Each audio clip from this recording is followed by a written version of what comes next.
Hello guys, how are you all. आशा करता हूँ अच्छे होंगे। चलो, आज हम लोग देखेंगे CSS वेरिएबल। आप कहोगे वेरिएबल क्या होता है।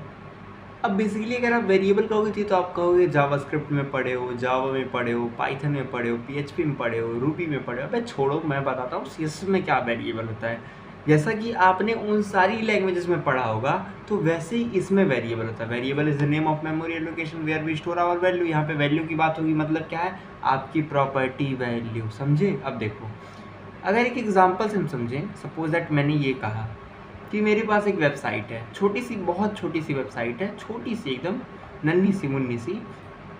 एग्जांपल देखो, ये यहाँ पे क्या दो कलर कॉम्बिनेशन यूज़ हुए हैं, जो कि आप यहाँ पे देख सकते हो, कंटिन्यूसली देख सकते हो कि नहीं।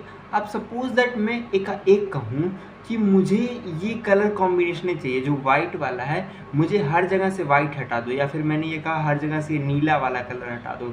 तो आप क्या करोगे, पहले इसे सेलेक्ट करोगे, इसे चेंज करोगे रेड में, इसे हटा दो, क्या करोगे, रेड में करोगे। उसी प्रकार से फिर ये जहाँ पर होगा, इसे भी क्या करोगे, रेड में करोगे। फिर यहाँ पर भी यूज़ है तो आप इसे भी हटाओगे और यहाँ पे रेड करोगे। फिर मैंने कहा यहाँ पर भी यूज़ है तो इसे सेलेक्ट करके इसे भी हटाओगे और यहाँ पे रेड करोगे। फिर यहाँ पर भी यूज़ है तो इसे हटा कर यहाँ पे क्या करोगे, रेड करोगे। कितना इरिटेटिंग है। अगर मैं आपको कहूँ कि यही आपको 100-150 बार करना हो, हिल जाएगा ना। अब वही चीज़ अगर मैं कहूँ कितना इजी होगा, अगर मैं एक ही जगह पे चेंज करूँ, पूरी की पूरी वेबसाइट चेंज हो जाए, तो कितना अच्छा होगा, है ना। तो बेसिकली उसी चीज़ के बारे में हम डिस्कस करेंगे कि वेरिएबल्स होते क्या हैं और कितने हेल्पफुल होते हैं। देखो, सिंटैक्स पहले समझ लो। वैर लिखोगे, अपना नाम लिखोगे, जो भी वेरिएबल का नाम होगा, और उसकी वैल्यू होगी।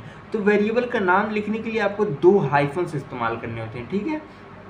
देखो, जो नाम होता है वो रिक्वायर्ड होता है, आप वैल्यू बाद में भी दे सकते हो, कोई दिक्कत नहीं है। फर्स्ट ऑफ ऑल इसको बनाने के लिए हम वही एग्जांपल लेंगे, सेम टू सेम।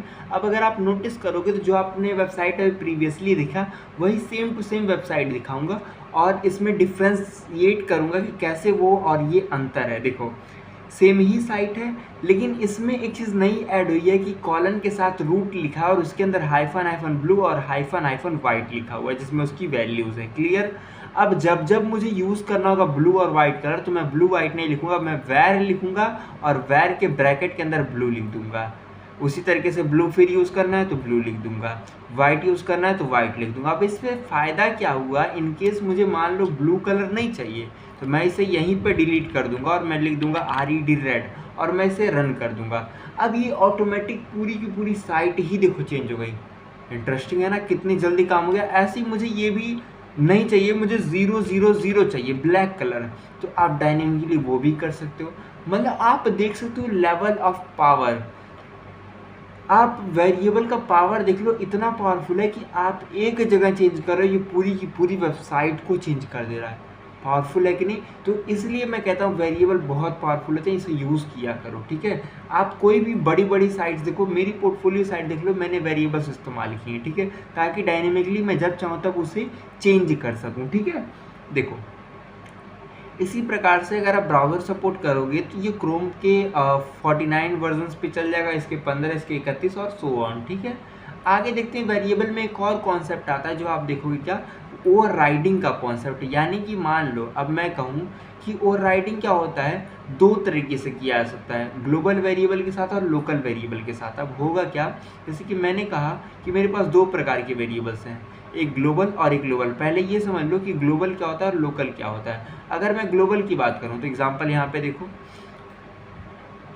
और लोकल का भी एग्जांपल निकाल लेता हूँ यहीं से। चलो, मैंने दोनों एग्जांपल्स ले लिए एक साथ। चलो पहले इस पे आते हैं। देखो, अब अगर आप कहोगे तो ये तो फिर से वही साइट है। डिफरेंस क्या है, आपने जो वेरिएबल बनाया रूट के अंदर ब्लू एंड वाइट कलर का, वो तो ओके है क्योंकि ये ग्लोबल है। अब ये आपके हर एक कोड में हर जगह वेरिएबल एक्सेसिबल होगा, है ना। आप यहाँ पे बटन के पास भी अगर ब्लू नाम का बनाओगे तो ये क्या कहलाएगा, आपका लोकल वेरिएबल होगा, और ये क्या हो जाएगा, ये वेरिएबल ओवरराइड कर दिया जाएगा ग्लोबल के थ्रू, ठीक है। लेकिन अगर मान लो आप यही काम करते हो कुछ और, इसी का अगर आप ध्यान दोगे, यहाँ पे जो यस वाला बटन, ये देखो एकदम नीला नीला, चटक नीला है। ये ऐसा क्यों हो पाया, क्योंकि यहाँ पे ब्लू की जो वैल्यू आपने दे दी बदल दी है। अगर मैं इसके जहाँ पर रेड में डाल दूंगा, सपोज दैट CC, तो ये कोई और कलर में आएगा। देखो यहाँ पे हल्का सा पिंकिश आया है ना, तो ये भी चीज़ आप कर सकते हो। बेसिकली लोकल और ग्लोबल का मतलब क्या होता है आप समझो। तो ग्लोबल का मतलब एक ऐसा वेरिएबल जो संपूर्ण रूप से पूरे जगह पे फैला हुआ है, और लोकल का मतलब क्या है, जहाँ पे आपने ब्लॉक बनाया वहीं तक सीमित है। जैसे कि मैंने कहा मेरे लिए ब्लू का कलर अभी बॉडी का कुछ और हो जाएगा। कैसे होगा, मैंने हाइफन मारा और लिखा BLUE, ब्लू का कलर जो होगा मेरा कुछ इस प्रकार से होगा, CYAN से आन का, और यही मेरा कलर होगा ब्लू का, D हो गया तो BLUE होगा। ठीक है, ये चीज़ आप ध्यान रखना। और मैंने रखा ये देखो सियान कलर हो गया। तो बेसिकली करता क्या है, ये आपका लोकल वेरिएबल, और लोकल वेरिएबल जब भी आप बनाओगे तो ग्लोबल वेरिएबल को हाइड कर दिया जाएगा और लोकल को चलाया जाएगा। समझ में आ रहा है, यानी कि ओवर राइड कर देगा वो वाला वेरिएबल। समझ में आ रहा है, आगे देखो। वेरिएबल बहुत यूज़फुल होते हैं, आप इसको ज़रूर अपने प्रोग्राम वगैरह में इस्तेमाल करिए, बेटर रहेगा। ठीक है, जावास्क्रिप्ट के साथ आप लोग जावास्क्रिप्ट की वीडियो में देखेंगे, अभी के लिए इसे स्किप करिए। ठीक है, देखो इसी प्रकार से क्या कर सकते हो, आप वेरिएबल्स को मीडिया क्वेरीज के साथ इस्तेमाल करते हो। आप कहोगे मीडिया क्वेरी क्या होता है। देखो मीडिया क्वेरी आप एक कॉन्सेप्ट है जो कि आने वाली वीडियोस में पढ़ोगे। ठीक है, आने वाली वीडियोस मतलब जब आप रिस्पॉन्सिव वाली चीज़ों की बात करोगे। ठीक है, अभी के लिए हम इसको समझने के लिए क्या करते हैं, इस वेबसाइट को लेते हैं और इसमें इसको रन करते हैं। और यहाँ पे जैसा कि लिखा है कंटेनर का साइज़ क्या है 25 पिक्सल, लेकिन जैसे ही कंटेनर आपका मिनिमम विड्थ 450 पिक्सल पे आएगा तो फॉन्ट साइज़ का हो जाएगा 50, यानी कि उससे बढ़ जाएगा और कलर भी चेंज हो जाएगा। ठीक है, तो इसी को ट्राई करते हैं क्या ये सच में वर्क कर रहा है। तो हाँ वर्क करेगा। देखो अगर आप देखोगे कि क्या है, आप यहाँ पे साइज़ पढ़ सकते हो, कहाँ गया इसमें साइज़, अभी यहीं पर लिखा नहीं मिल रहा है, छोटा करो इसे, Ctrl-, हाँ यहाँ पे साइज़ लिख रहा है 497, क्योंकि ये क्या है मिनिमम 400 मांग रहा था। अगर मैं इसे और बड़ा करूँगा तो ये सेम ही रहेगा, लेकिन जैसे ही मैं 400 वाले पॉइंट ऑफ व्यू से बाहर जाऊँगा, ये देखो कलर चेंज हुआ ना, ये देखो जैसे ये देखो जैसे ही 400 को मैं अंदर घुस रहा हूँ तो ये क्या हो रहा है, ऐसा हो रहा है, और जब बाहर जा रहा हूँ तो ऐसा हो रहा था। बेसिकली ये कैसे बन रहा है, with the help of media queries. अब मीडिया क्वेरीज आप डिटेल में पढ़ोगे, उसके लिए चैनल पर बने रहिए, सब्सक्राइब करके रखिए। ठीक है, आगे देखो।